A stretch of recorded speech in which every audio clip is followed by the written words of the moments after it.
আসসালামু আলাইকুম বন্ধুরা। আমাদের বাড়ির ঘরের সাথে পুকুরটাতে মাছ ধরতেছে আজকে।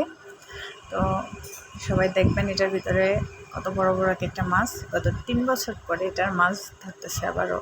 এর আগে ধরছিল গত 10 বছর পরে ধরা হয়েছিল।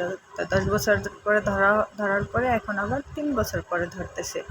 তো মাছগুলা কত বড় বড় হয়েছে সবাই কমেন্টে জানাবেন। দেখবেন কত বড় বড় একটা মাছ। ফিড খাওয়ানো না, কোনো আদার ছাড়া, কোনো খাবার ছাড়া মাছ যে না এত বড় হইতে পারে, এই মাছগুলো না দেখলে আপনারা বুঝবেন না। অনেক বড় বড় মাছ।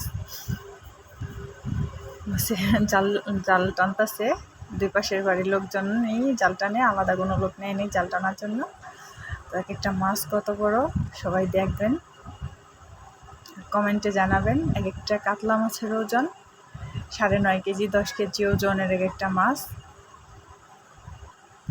অনেক বড় বড় মাছগুলা।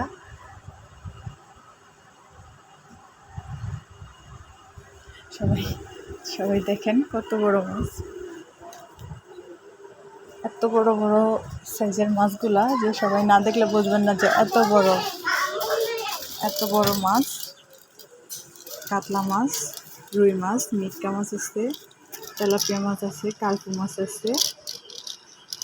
যেহেতু বেশি মাছ ছাড়েনি, অল্প কিছু আর কি, দুই পাশের লোকজন খাওয়ার জন্য এই মাছগুলো ছাড়ছে, কোনো ফিড ছাড়া, কোনো মেডিসিন ছাড়া। আর আমরা তো বাজারে সব সার ওষুধ দেওয়া খাবার খাই, কোনো কিছুই ভেজাল আর কি মুক্ত না, সব কিছুর ভিতরে ভেজালযুক্ত খাবার।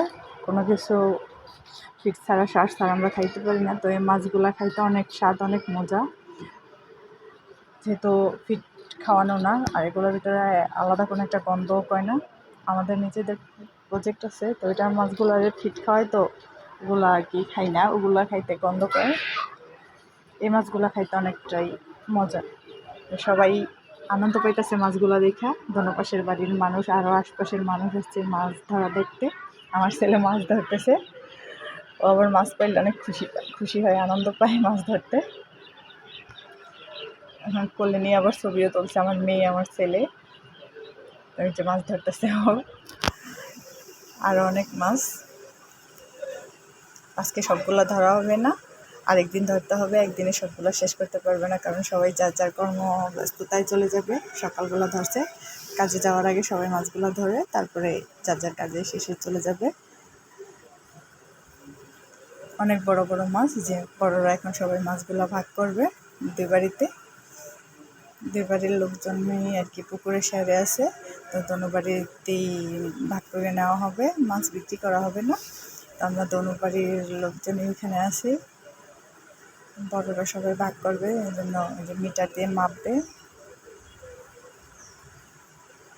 মাপটা তারপর ভাগ করে দিবে। দোনো বাড়িতেই ভাগ করে তারপর মাছ নেওয়া হবে। তো সবাই কমেন্টে একটু বলবেন, জানাবেন যে কেমন হয়েছে মাছগুলো, কত বড় হয়েছে।